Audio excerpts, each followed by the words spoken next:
Today on Fortnite, I got second place. I was so close. Mom, will you get me a snack? Mom! It's time for adult conversation. With me, your host, Brandy Ferner.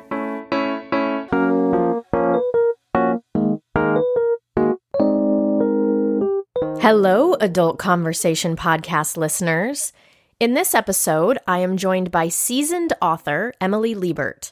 We talk shop about writing, where our stories come from, and being supportive of other authors, or not. She shares the greatest piece of writing advice she ever got, what she didn't know when her first book published, and a refreshing take on the illusion of balance as a working mom, or really any kind of mom. We also discuss a personality trait we both share that not only helps us as writers, but also makes us solid friends. So join us for a candid, behind-the-scenes look at the glamorous writer life, even the stuff we're not supposed to talk about. There's plenty here for non-writers too. Did I mention that Emily knows some of the Real Housewives? Well, she does, and I ask her all about them. I need to give a quick shout out to my newest Patreon peeps, Fran Cooper, Alexandra Loganov, and Juana Maria Ayala. Thank you so much for your support. If you want to join these three heroes and many more in supporting me and this podcast, go to www.patreon.com/adultconversation. That's patreon.com/adultconversation. It's way cheaper than you think. Also, some super generous people have just Venmo'd me a little something. Thank you, Jennifer Newsom. Also, I'm not sure if I mentioned that my book came out recently. Okay, I won't this time. Adult Conversation, a novel. Buy it now. Lastly, for those of you who have book clubs or who want to start a virtual book club and you choose my book as one of your reads, I am happy to virtually show up and lead a book/motherhood discussion with your group. I'm also happy to host the call on Zoom if you feel like you can organize the rest. Basically, I can't do in-person events right now and I've had to cancel my Vegas event. Womp womp. So I'm at your service for anything virtual. Go to adultconversation.com, email me, and we'll work out the details together. On to the show.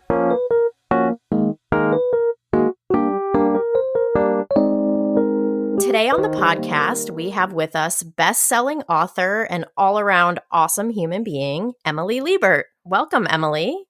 Thanks for having me. All-around awesome human being. Wow, I've never gotten that before. Well, we're going to get to that because you truly are, but it's a part of your personality that I got to know immediately, and so we have to talk about it in a little bit because I think it relates to what we're going to talk about today as well. I have to get that out there immediately so that then when I'm a jerk later on, people are like, well, she was nice in the beginning.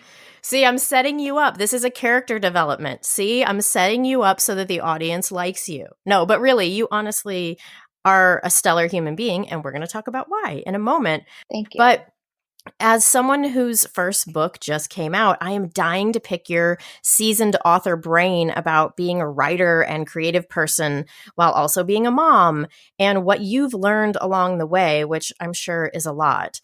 And maybe also what it's like to be friends with some of the Real Housewives from Bravo. I don't know if we can go there, but that's... we can, sure. Okay, yes. Why not? No holds barred in this episode, Right. People. We're telling it all. Yeah, we leave it all on the table. But before we get to all of that, what is something that the listeners need to know about you? Goodness. What are some good party tricks? I can do a split on both sides, a cartwheel, and a mean running man on the dance floor. That's a few things, but there you go. I'm a talented girl. A couple things here just to start off with. A, I have similar talents, but B, how is it that you're friends with the Real Housewives? Just the image that conjured up is Kyle from Beverly Hills, always doing the splits at parties. And so is that something that you've learned from that crowd, or is this something you bring to the table all by yourself? So I don't know Kyle, so I did not learn that from her, and that was not something I took away from that crowd, even though there have been many wonderful takeaways. No, I guess another thing people may not know about me is that I have taught Pure Barre classes for many years, which is, if people don't know what barre is, it's kind of a mixture between yoga, Pilates, and ballet. And I've danced all my life. So thus the splits. I'm very flexible. My husband enjoys that in the bedroom. Just saying. Nice. Okay, good. This is the kind of transparency We're we just need. getting right off to a good We start. are. Yeah, totally. Okay, I actually, in my learning more about you, I saw that you teach Pure Barre. And so I had a question for you that was going to wait until the end, but I'm going to ask it to you right now. So Okay. I've taken some classes of Pure Barre and I love it, even though my thighs quake, since it's basically an hour of finding different ways to repackage squats. Like this one is squats, but on your toes. And this one is squats, but you are holding a ball. And this one is squats, but you are lying down. Like it seems like a little bit of a brainwashing. But anyway, I need to know some behind the scenes on this. Do you change the music or turn the lights off or whatever just so you can stop doing these hellish moves as the teacher? How do you sneakily get a break while the rest of us continue to do squats for another hour? So with Pure Barre, there is a very strict pattern you have to follow in the class. And there are actually times that you are supposed to turn the lights out or just dim the lights or turn them back on. I don't know if you have ever realized this, but in a barre class, usually the teachers are only supposed to do 2 or 3 reps of something to show you how it's done. It's not like a spin class where the teacher does the whole class with you. They're supposed to only do 2 to 3 reps so that they can walk around the room and correct/help your form so that you are doing things right and getting the most out of your barre experience. The whole class is about the core. Yeah. And people don't realize it's actually a very, very challenging class. Yeah, for sure. And as a teacher, I would really enjoy that part of walking around helping other people with form so that I didn't have to do the moves. Because I look at these goddesses and I'm like, how are you? Is this your like 5th class of the day? How do you teach this? How do you do these moves every day for hours at a time? And so it's nice to know that they get a break. That seems like humane. I mean, practice makes perfect. But as I say, anytime that I can be on a microphone and have 25 people listening to me for 50 minutes is a good day for me. I always say I want the microphone at home, like, like clean up, like make dinner, set the table. It's right. All right, everybody, I'm going to turn the lights down and everybody's going to pick up their stuff in 5, 4, 3. That's right, exactly. 10 to go. Oh my God, that's great. So one of the major topics here that I want to talk to you about is writing and also how to be a good person while doing that and being in the business. But so tell us, how many books have you written and what genres are they in? So Perfectly Famous, which comes out June 2nd, will be my 7th book. Wow. My first book, called Facebook Fairy Tales, was narrative nonfiction.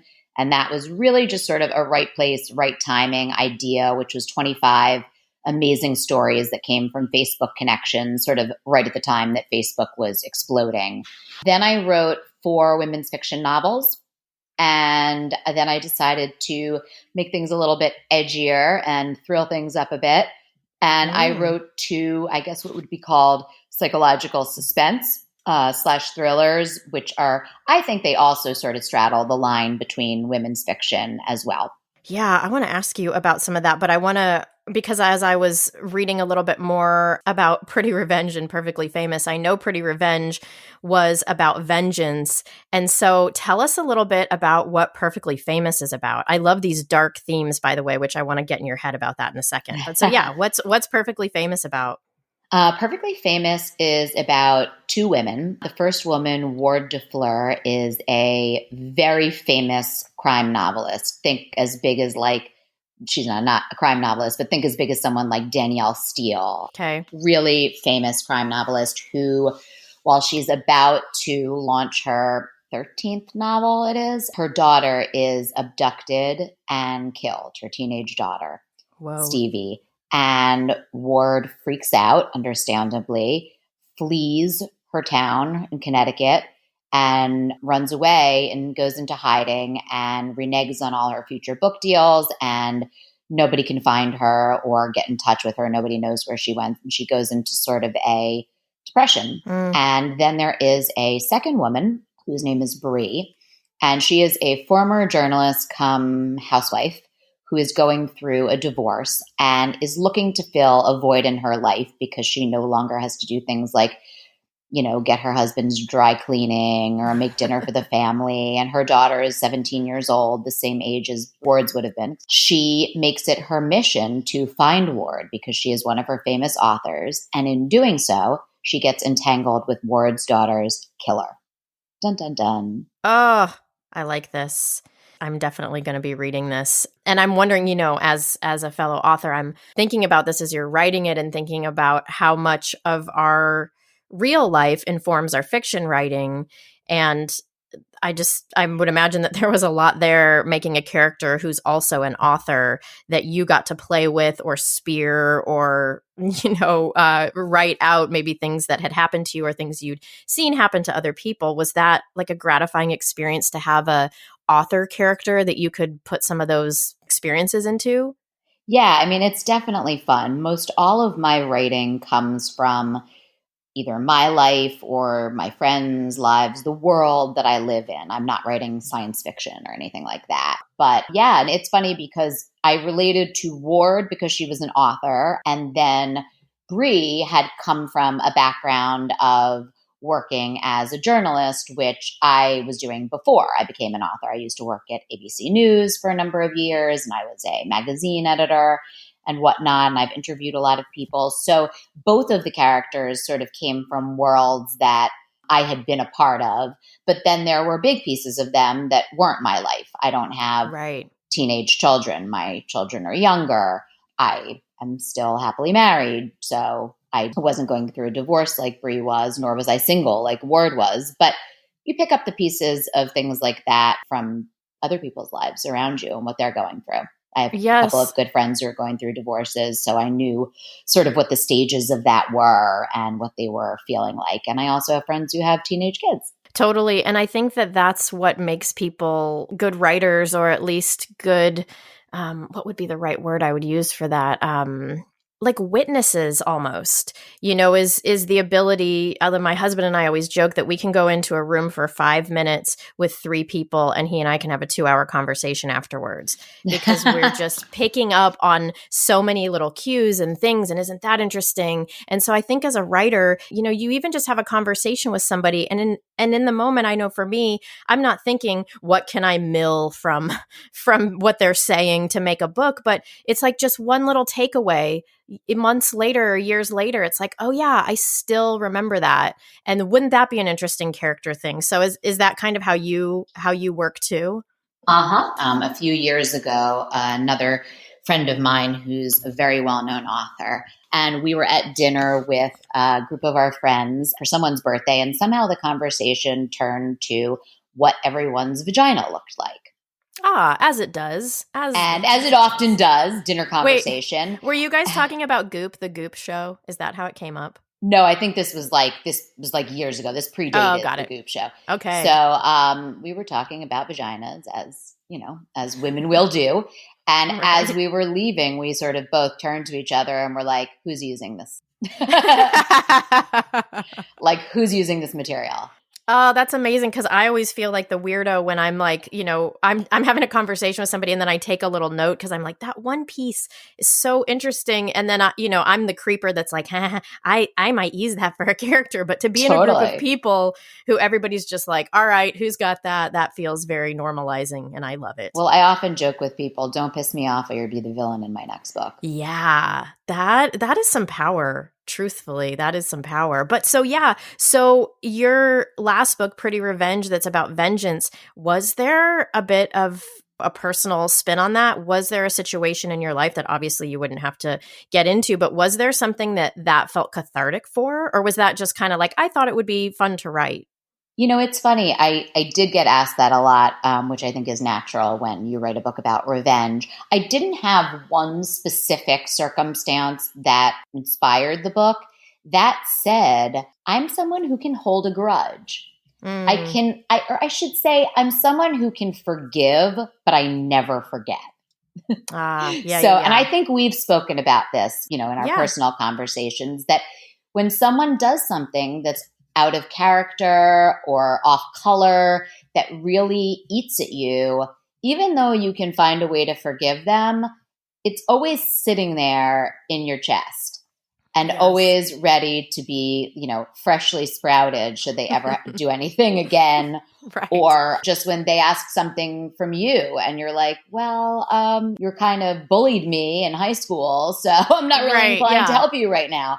Right. So yeah, I think there's a little bit of that inclination within me, even though I would certainly not take it to the extent of uprooting my life and leaving my relationship and job and moving to another city in order to seek revenge on someone. I don't think. Yeah, okay. That seems healthy. I mean, there's always room for new things to happen, but I don't think I would do that. What about putting on a diaper and driving cross country to catch somebody in the act? Wasn't there some woman, there was like an astronaut involved or something about a woman who wouldn't stop, and so she put on a diaper and was just like, I'm driving to either get away from this motherfucker or to find this motherfucker. Either way. The diaper part eludes me, but I could see the impulse to try to catch someone in the act of something. She had no time to burn. No time. She could not. Yeah, she was going. She was going in a number of ways. All right. But you know what I was going to ask you is, with this not holding a grudge, but this not forgetting when you've been wronged, I notice that as I get older, my memory isn't as great. And so there's sometimes that I can have a big thing with somebody, and then seriously 6 months later, I can't even remember what the thing was. And so that's a little bit weird. And I think I'm also somebody, I value an apology so highly. I think it's so hard for people to apologize that anybody who even attempts in a way gets like major points in my book. So maybe it's also my willingness or wanting to move past something. But I think my brain and my lack of memory helps me to not hold on to that stuff. Have you noticed a change in that? Or are you like, this shit's a steel trap. I am still not forgetting on my deathbed. Yeah, no, it's a steel trap. I'm still not forgetting on my deathbed. Plus, like, aren't you younger than I am? What's wrong with your memory, girl? I think it depends how big the thing is, too.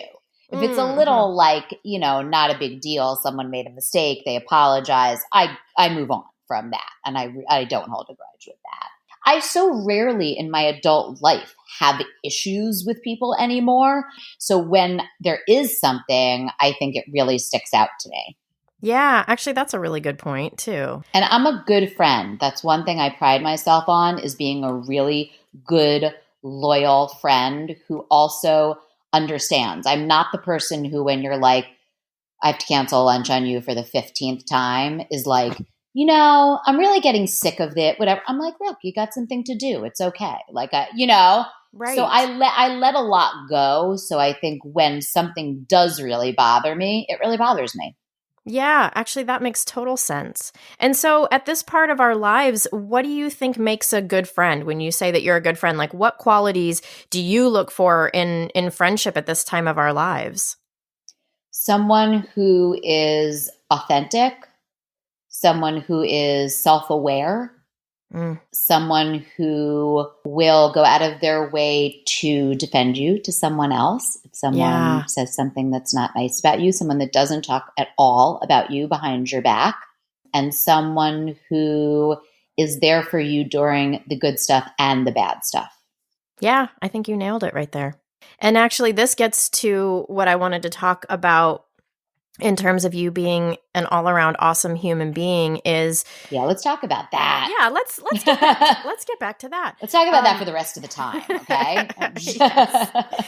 So you're one of these kinds of people who is, as I'm learning, is a total supporter who likes to say yes to helping fellow authors, even ones you don't know. Like, for example, through a mutual friend, I reached out to you asking if you would read my book and maybe if you liked it, if you would post about it or whatever, which is a common thing that happens in the book world, which maybe people not in the book world are like, that's weird. But you guys, there's so much of this like sharing of your book. And if it hits somebody the right way, maybe they'll post something. I don't know. It's this strange self-promotion thing. But not only did you say yes to reading my book, which blew me away as somebody who's written 7 books, but you liked it enough that you wrote a blurb for me, which is the nice words that happen to be on my cover, but they can be on the back of a book too for people who aren't sure what a blurb is.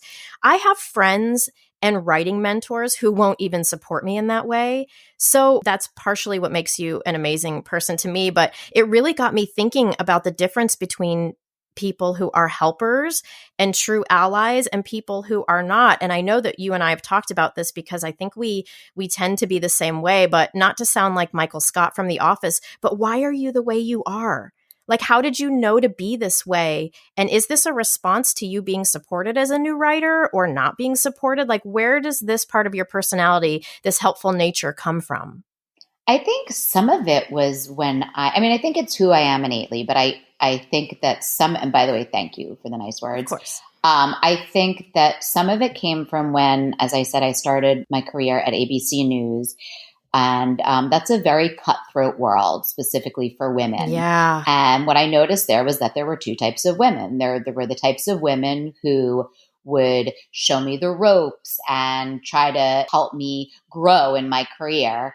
And there were the women who tried to push me down because they saw young blood coming up the ranks and they thought, I don't want her to get in my way. Right. And my feeling is no one's ever going to get in your way. They're going to do what they're going to do with or without you.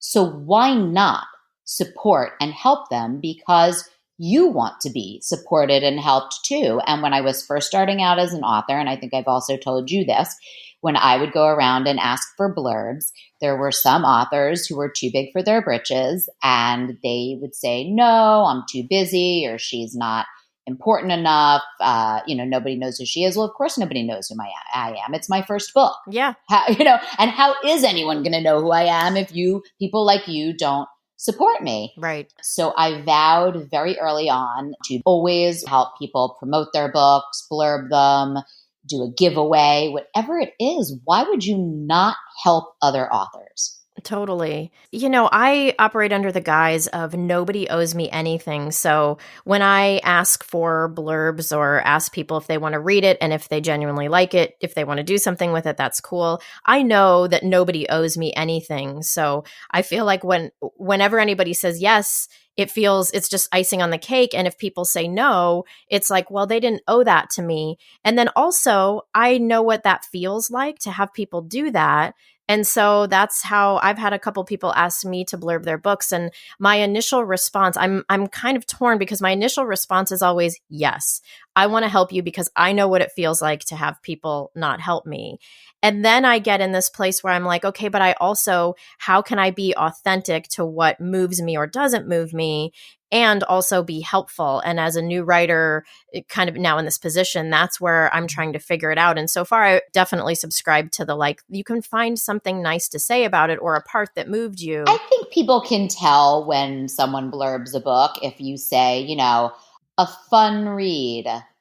It's like, okay. But the more specific you get and the more effusive you are, I think people can tell like whether you really like something or not. Yeah, I think you're right about that. That's one of the pieces that I'm definitely navigating and trying to stay authentic, but also stay supportive. And I think different personality types grapple with that more. Like I respect the people who are like, I don't blurb anybody because it's too much. And then I have to say no to people because I know that that's a common thing with a lot of writers. Yeah. And that's okay. And by the way, it is okay for people to say no. A lot of times I think it's how you say no. Yes. I've had authors say to me, I love your books. I have 16 books that I promised to blurb, and there's absolutely no way I can get to it by the date you're giving me. Can I do something else for you? Can I do a giveaway when the book comes out? Yeah, no problem. No grudge. Totally. No need for me to move out of my city and come to your city and seek revenge on you. No need to put on that diaper and try. Totally. No need to get the Depends out.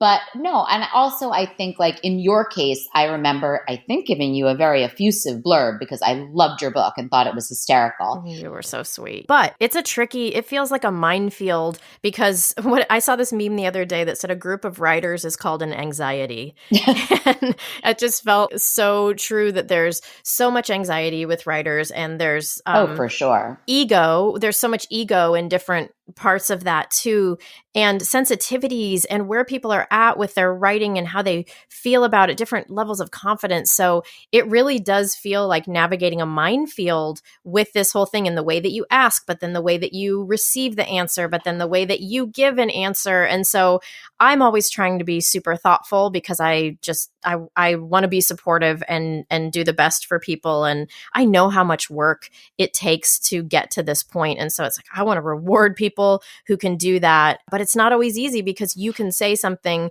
in the most thoughtful way and it doesn't always get received that way on either end. So this is one of the, like, welcome to the publishing world, welcome to the author world that I'm trying to navigate. But what else have you learned? What did you not yet know about writing, publishing, the ways of the world when your first book came out? What can I learn from you, Emily? The greatest piece of information about writing that I have ever received is, if each and every conversation, chapter, scene does not move the plot forward in any way, delete it.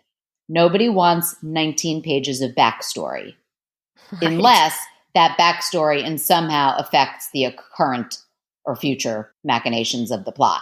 And you know how I think that that point is driven home, because that's one of the things that I have learned as well. Not saying that I do it well or flawlessly or anything like that. It was definitely something I had to learn.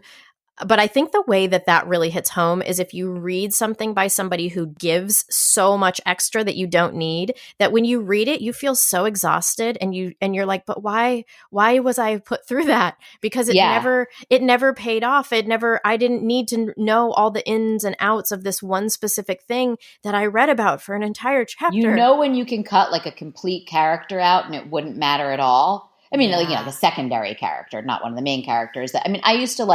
I would start talking about one of my characters' childhoods and tell some story that I thought was so funny about some experience she had.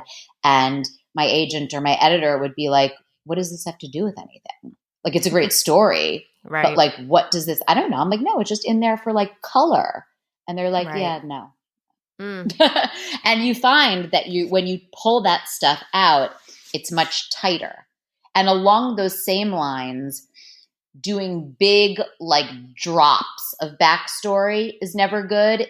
But if you want to get that backstory in, you divide it up into pieces and drop little bits of information throughout, rather than one dump. Right. Yes. You know, there's a lot of times writers are like, let me just explain everything that happened right up front so we can go from there. Oh my gosh, that's like in Anne Lamott's book Bird by Bird, which this part specifically that you're talking about spoke to me when she said, you don't need to give them the blueprints for the submarine. That's don't right. need the entire blueprints. And that, to me, I was like, but I don't. That was when I was writing my first draft. You know, I remember I used to think, well, don't I have to give this character like a mother and a father or a sibling? Like, where are these people in their lives? I know they're not part of the book, but don't you have to like say that they exist and who they are? And then you realize you don't need someone's entire genealogy when that's not at all what the book's about, and they're already, you know, a 45-year-old woman. Yeah. When you look back at your first book or books, because I'm already thinking to myself, if I write more in the future, I'm like, what am I going to look back on this book and be like, oh man, that's pretty cringy. I mean, I would try to have the compassion of like, I was a new author. I was learning to write a book by writing a book. But what do you look back on your first book or two? And is there anything that you feel cringy about, or like that's an obvious, like I didn't know? The writing. I don't feel cringy about the writing, but I feel that my writing has improved so much over time, and probably certain words that I used to use all the time that I don't use anymore. Also, I think trying to use big words just because you want to use big fancy words, but you don't actually have to. Some of the best books are the most simply written. They just are great stories. Absolutely. So when you started writing in the books that you've had published, did you have children when you wrote that Facebook book? When I wrote it, no. When it came out, by that time, I had my older son and my younger son, and I was pregnant with my younger son. So when I went on book tour for Facebook Fairy Tales, I was pregnant. Okay, got it. So the bulk of the books that you've written, you have done with either babies or small kids. Yes. Okay, we need to talk about this. How in the hell did you do that? Takes a village. Yeah. When my kids were very young, we had a babysitter who came during the day while I was sequestered in an office 2 floors above. Okay. And in the beginning, I wasn't quite as busy because I was writing one book and there were no other books to promote, or I was writing my second book and there was only one other book to promote. So now it's all a domino effect and there's so much stuff and there's always other projects going on. But in the beginning, I wasn't quite as busy. So I would say, I was really only working for 4 to 5 hours of the day. And I would take that time in the morning until the early afternoon. And then I would have time to be with the kids in the later afternoon and the evening. Then once they went to school and camp, it became much easier. No writing, except now, no writing happens typically when children are at home. Oh, yeah. Right. Unless like one kid is home not feeling well and I can just park them in front of the television. Right. Then maybe some writing but all of my writing gets done between the hours of 8 a.m. in the morning and 3:30 p.m. in the afternoon. But this is talking about life in a not quarantine world. Now anything goes.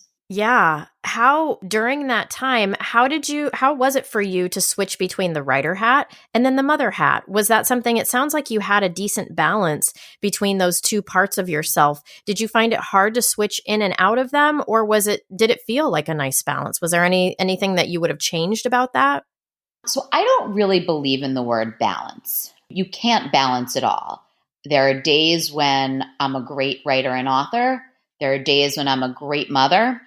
But there are never really days when I'm 100% best at both. And so I think it's a give and take. It may be more of like an overall life balance, but it's definitely not a daily balance. There were 2 times when my kids were growing up that my books came out in September and I was like going on the Today Show for their first day of school and I couldn't be there. And you know what? My husband was, and that's okay. Yeah. How did you rectify that? Is your personality type like you don't really have much mom guilt, or did that get you a little bit, or how did you make peace with that? I don't have a ton of mom guilt anymore, but I did at the time. And I think I felt horrible about it, but I also knew that mama's got to sell books if you want to eat those goldfish. So, Right. Yes. and my husband is a very, hands-on parent and fortunately owns his own company. So even though he works very hard, long hours, he does have the ability, if he knows in advance, for example, that he's going to have to take the kids to school 3 weeks from now, that he can make that time to do it. Isn't it interesting that I ask you this question, but I don't know that a dad has ever been asked the question, how did you rectify missing your child's first day of school for work? Absolutely not. Never has a man been asked in an interview, how do you balance it all? Yeah, totally. It just doesn't happen. But that's what I sort of love about women. We do it all, and we can do it all. Or, quote unquote, it all. I always compare life's balance to a diet. You can eat a donut one day, but you can't eat 16 donuts. So you can be the best mom one day, but you can't also be the best writer that day. And there have also been times where someone's asked me to do something that I've wanted to do for work, but it's been my kid's birthday at school, or it's a field trip that I committed to, or something like that. And unless it's like Jenna Hagar or Reese Witherspoon calling, I pass on it. Right. They haven't called yet. But if they do, I'm completely available. I just want you to know, no matter what else is going on. Yeah, at the end of this, we'll give out your cell phone numbers just so that they can have an easier access. Yes. Call me. Yeah, I don't think you can balance it all the time. So I do my best. And I've been able to release the guilt a lot more over time. My husband has no guilt. If he has to do something for work, there's not a modicum of guilt anywhere and in his entire body about missing something that could be for the kids. it's got to get done. Because he wasn't brought up to feel that, and he probably didn't see men feeling it. You know, we absorb from like playing with baby dolls that there's guilt. I know this is so dumb, and I don't know if anybody else feel this way, but I would sleep with all my stuffed animals and dolls, and in the morning, if one had rolled off the bed, I was like, oh my gosh, it's going to think that it's not as important to me. Like, and that's probably just a weird brandy. Oh, you really are a bleeding heart. Yeah, no, I definitely never felt that way. And it's so funny because I'm like, I haven't taught my daughter to do that, but the other day she said something similar to that about one of her toys feeling like it wasn't important, and I was like, oh God, you have my problem, which is also a gift. Isn't that great? Yeah. Oh, I passed my neuroses on to you. Fabulous. But it's also a nice way to feel. I mean, the fact that she has, sympathy for an inanimate object is nice. And I blame it also on the Brave Little Toaster, that movie from our childhood. So there's that. I'll just put it all on that. That's how I'm going to handle that one. Brandy has therapy later today, people. It's okay. Seriously. So since we're talking about some of this gender stuff, what do you think about women's fiction or chick lit? Isn't it interesting that fiction encompasses works from men and women, but we have to have our own subgenre because men wouldn't want to necessarily read our books, but we surely want to read theirs? Like, there's not men's fiction and women's fiction, just they get all of fiction. I was real pissed when I realized that. It is the truth. I don't get wrapped up in it. As I always say, call my book whatever you'd like to call it, just buy it. Nice. Right. Call it X-rated. I don't know. Call it a children's book. Right. Just buy it. Just whatever. Yeah. I chick lit, women's fiction. I try not to let stuff like that bother me. No, I get it. And you can, because people like me who obsess about their stuffed animals that fall on the floor are right. obsessing I've got other about people it. To obsess about that. I really believe that's how I feel about certain political things too. When people are like, what do you think about blah, blah, blah? You like to talk about this kind of stuff. And I'm like, honestly, I'm too busy in my lane. I can't also worry about this other lane. So that's what's beautiful about everybody doing their own thing in their own work. It's like it allows us all to kind of be in our lane and hope that somebody else has got the other lane covered, I think generally speaking, I'm not a huge fan of pigeonholing books into categories, even though I did make this move to psychological suspense or thriller, whatever you want to call it. I don't think my books are so far to one side of what a real thriller is like. Even though in Perfectly Famous, Ward's daughter is abducted and killed, it's sort of something you just know, but you don't see the blood and guts and gore of it. And it's not something that really takes over the plot. When you get into the individual interactions between the characters, much of that feels, for lack of a better phrase, women's fiction-ish to me. So I would like for authors and books to be able to straddle lines between different genres. I think there are books like, for example, my friend Brenda Janowitz writes books, and most recent, and her earlier books were definitely considered women's fiction.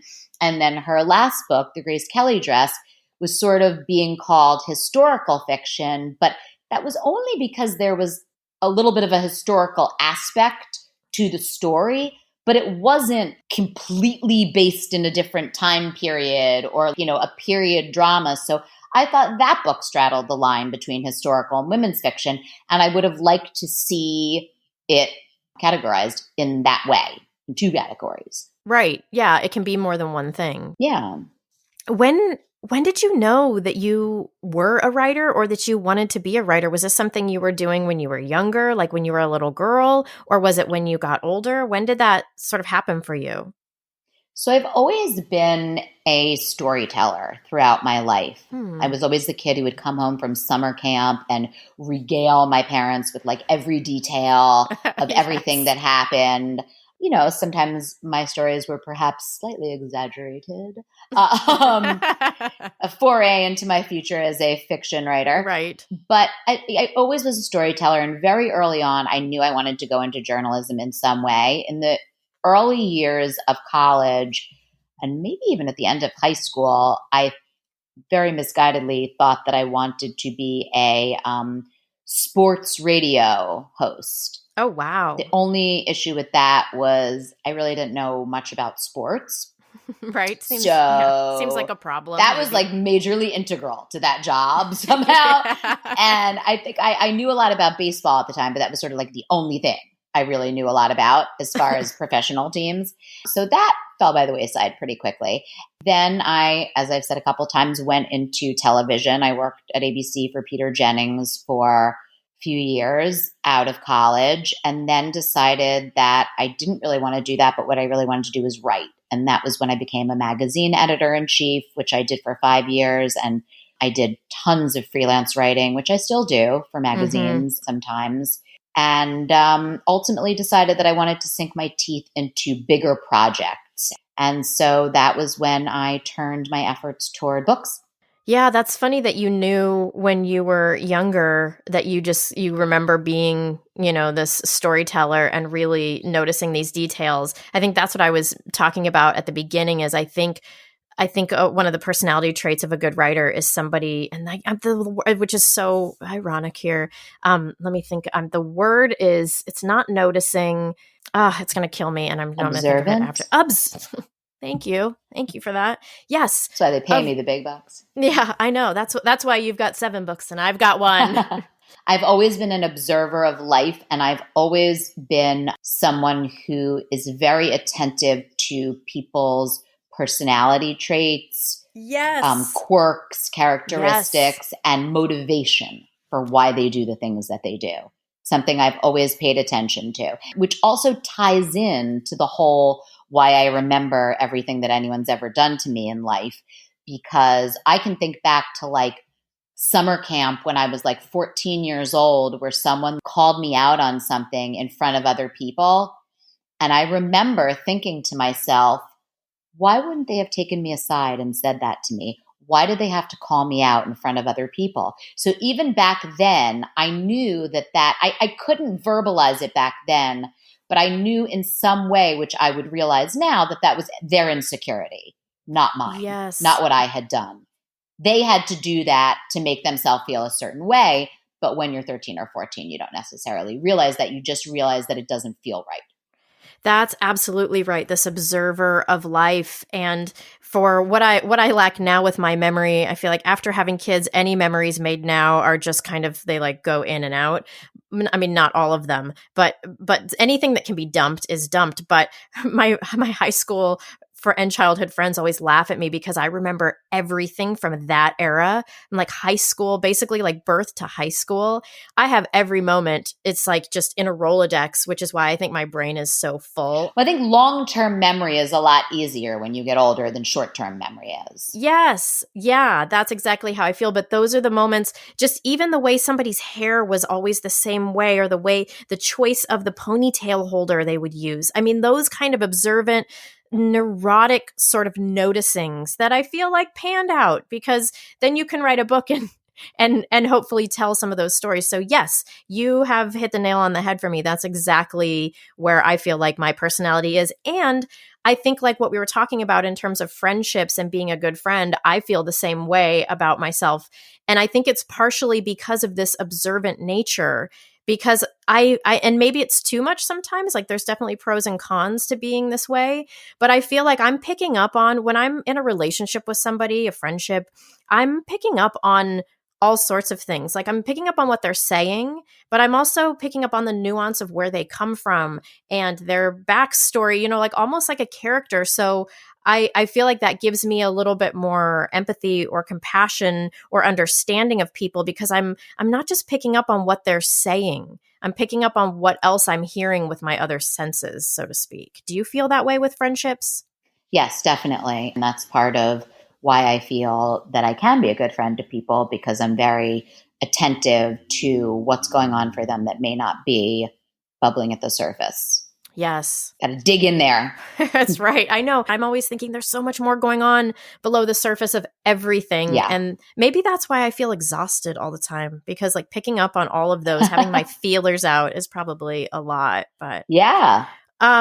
So how is what you write and how are your books different from anybody else's? What's different about your voice or your style or your books? I always try to incorporate humor into my books, even if it's a serious subject. I think there's a foundation, I hope, of like a dry sense of humor. Yes. And I think, and this is at least something I've been told, that I create very authentic, real to life characters. Got it. Awesome. Yeah, I feel like humor should be in literally everything, even funerals. So I'm on board with you on that. Funny Thank you say that. There is a very funny funeral scene in the book. I'm not even kidding. Okay, amazing. Amazing. Or at least I think it's very funny.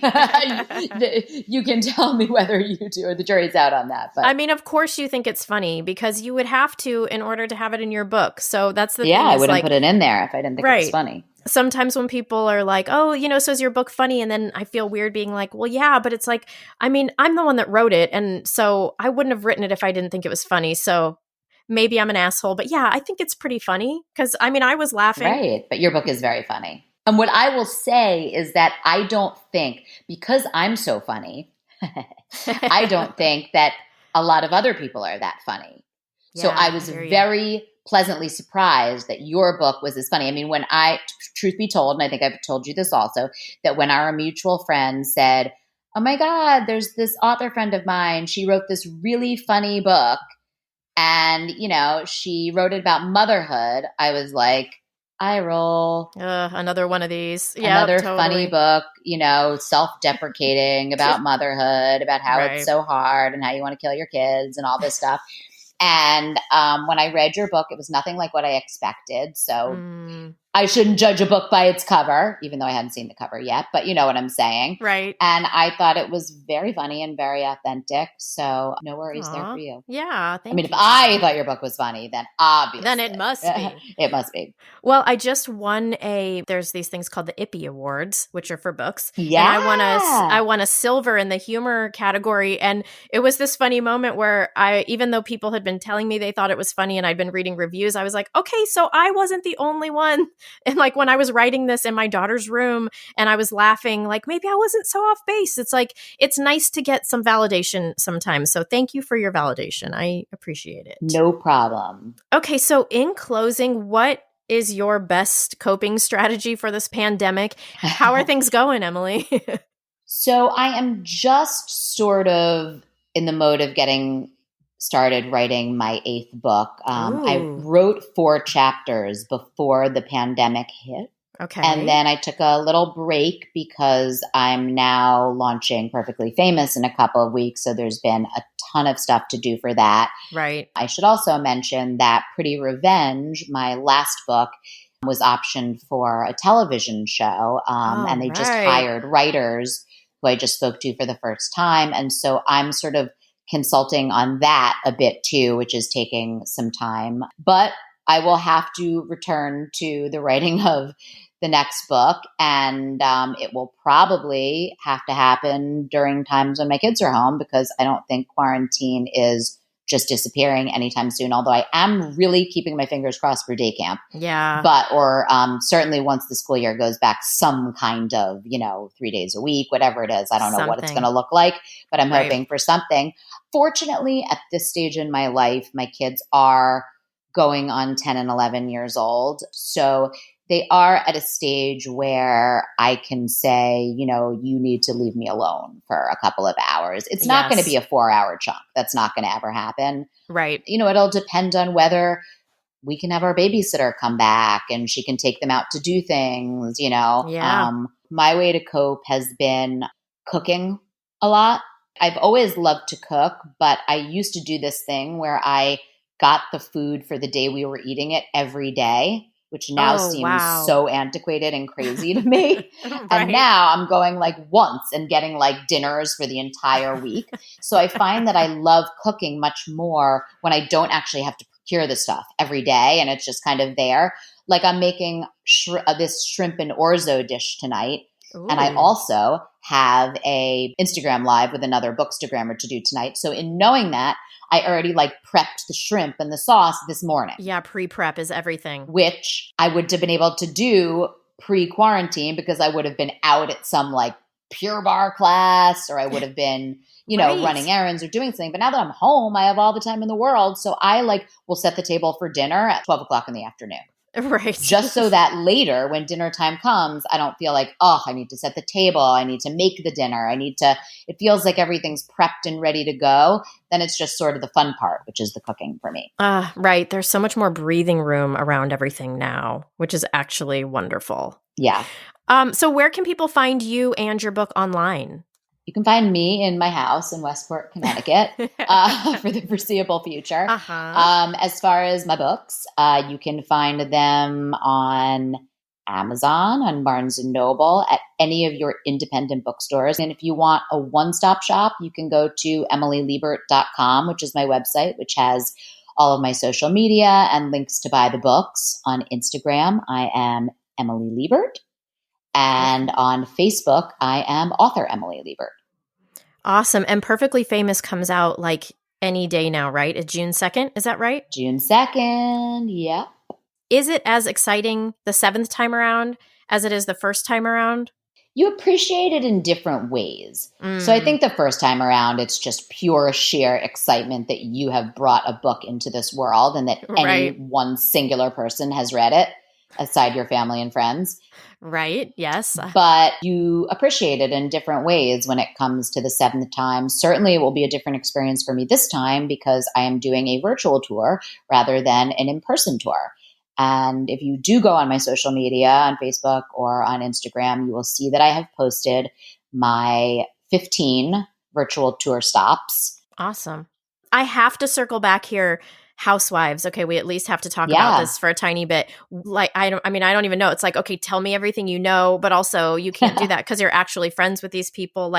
Tell me some of the best moments, takeaways, things that we wouldn't know, any insider, any tea you have to spill here. So my closest housewife friends are Teresa Giudice and Margaret Josephs from Housewives of New Jersey. Okay. I also am friends with Kelly Dodd from Orange County. I'm friendly with Bronwyn, and I know Tamra, who used to be on Orange County. Yeah, these are all my peoples. What I will say is they are all awesome, fun, great people. Teresa and Margaret and Kelly and Bronwyn are so down to earth. Bronwyn has, I think, 7 kids. I love her. I loved her unbelievable. From her season. Yeah. She's so generous. She's always willing to help with anything. Oh my God, her mom though, real fast. Are you allowed to speak at all about her mom? Bronwyn's mom? I don't know her mom at all. I think she's adorable. She reminds me of Betsy Johnson. She has this necklace though that says ego. And it's like this funny. big gold necklace that she wears. And it's always so strange because it's are you saying that you have a lot of that? Or other people have a lot of that? I never know. But anyway, I'm really, not sure, truly do but love I Bronwyn. think you do you know? Right. Yeah. Yeah, no, Kelly's a blast. She is madly in love with a wonderful senior correspondent from Fox News named Rick Leventhal.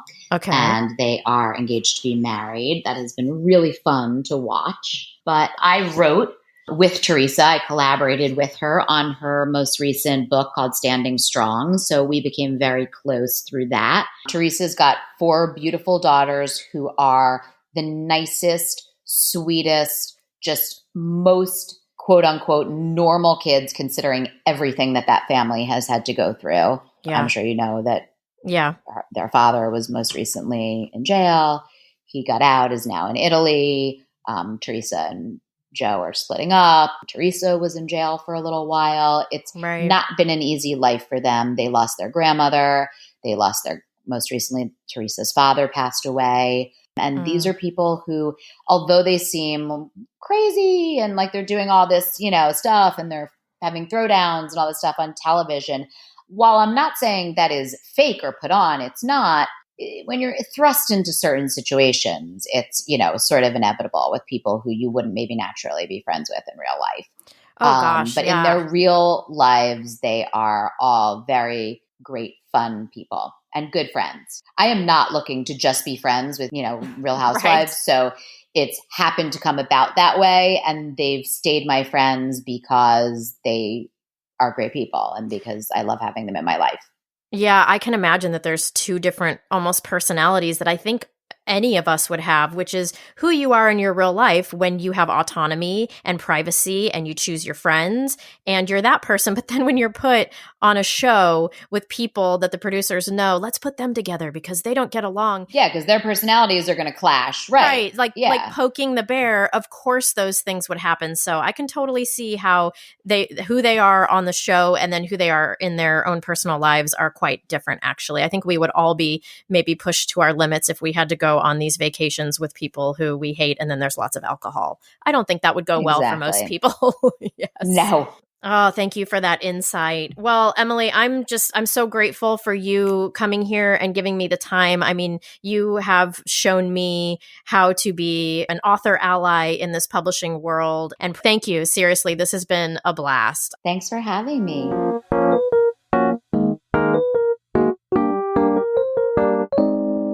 I'm sorry if Emily and I ruined the published author facade for you, but the self-promotion blurb stuff is no joke.